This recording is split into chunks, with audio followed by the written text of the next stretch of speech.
Hello everyone, welcome back to my channel. I hope you're all well. This is Lifestyle Critic, where we break down movies and TV shows into their core elements. And in this video, we are going to be reviewing the third entry in the very popular Twilight Saga, and this one is called Eclipse. Now, this is easily the best entry in the entire franchise, as it focuses on really interesting themes such as the vampire wars, such as manipulation, such as revenge, and also deep family connections as well. I also feel like it's the movie that really reinvigorated the brand of the New Moon, really sucked it out of it, no pun intended. And I also think it's got some really exciting sequences in really spectacular locations, so it's a really great movie from a cinematography point of view as well, and I cannot wait to break it down for you in this movie review.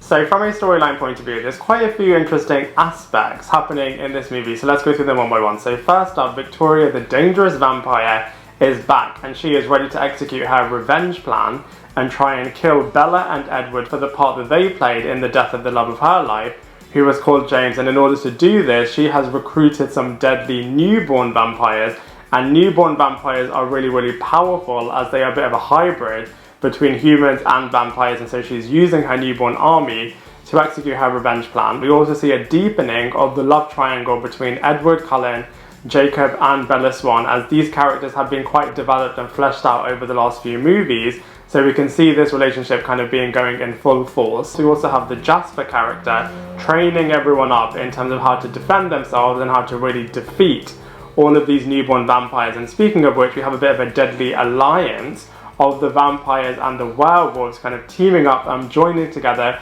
to protect Bella, to defeat Victoria and her army, and to defeat the newborn army led by Riley, the newborn recently converted vampire as well. So from a storyline point of view, this movie actually packs quite a punch.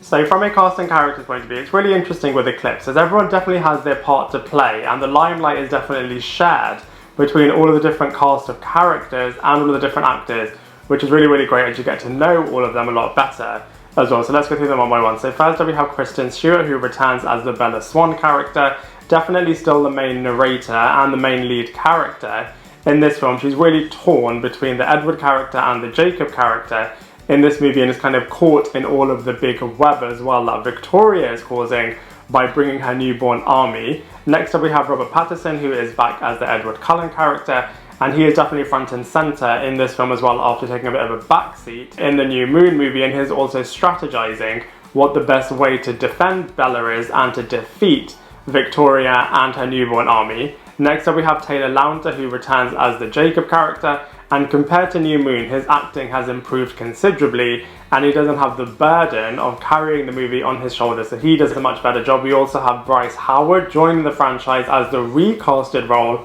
of the Victoria character. It's really interesting, as the previous actress didn't know that she was going to be recasted, so that was a little bit awkward. But as far as the Victoria character goes, she is back in this movie, and she is bringing her newborn army to defeat loads of different characters, and she's a bit of a layered villain as well, as she is able to control Riley, but Edward Cullen is also able to get under her nerves as well, which is really interesting. Next up, we have Xavier Samuel, who is joining the franchise in this movie as the Riley character, and he does a really good job in terms of bringing this newborn vampire character into the picture. He's a bit of a lead character in terms of leading the newborn army, but he's still underneath the Victoria character and is really trying to impress her, while still trying to be really evil and menacing as well. Next up, we have Jackson Rathbone as the Jasper character, and like I said, it was really interesting as you get to see the more backstories of the Edward Cullen wider family, which is really interesting. And with this character, you get to see that he was a bit of an ex-war veteran when he was a human, so he is able to really train up all of the other vampires and werewolves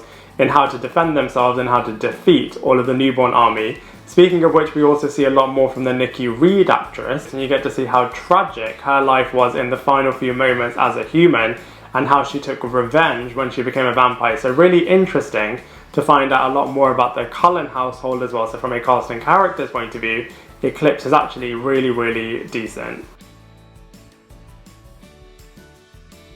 So from a visuals point of view, I really like Eclipse, as the cinematography has definitely been leveled up in this movie. It's a lot stronger than the previous two movies, and the locations that they go to are absolutely brilliant. I mean, there's loads of snow sequences which looks really, really cool. All of the epic fight sequences look absolutely amazing. All of the newborn army coming out of the water looks absolutely incredible as well. So from a visuals point of view, this movie is really, really strong and it looks really, really impressive in Eclipse.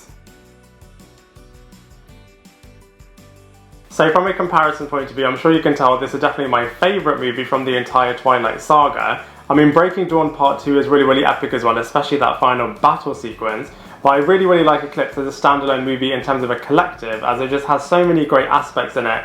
And so I'd just say it's slightly better, maybe just 1% better than Breaking Dawn Part 2. Like I said in the previous section, I really, really like the backstories that they have for all of the different characters. And it's just a really, really gripping movie. It's really, really fun. And I feel like it's really inspired a lot by Chon, the TV series, especially the backstory that they do for the Riley character and how he's introduced in the first few moments of the movie and how he's kind of growing throughout the film as well. So from a comparison point of view, I just feel like Eclipse is a brilliant Twilight movie. So overall, I'm sure you can tell I really, really enjoyed Eclipse, especially after New Moon was really, really setting the bar really low for the Twilight Saga. Eclipse came in and shot it back up and was a really, really enjoyable film. It really showed how cool vampires can be, had some brilliant action sequences, the locations, like I said, were absolutely brilliant.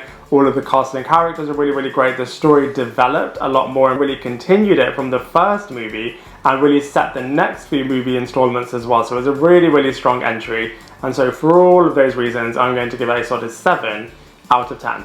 I'd love to hear what you think, so please let me know in the comment section below. Otherwise, I look forward to seeing you in my next video.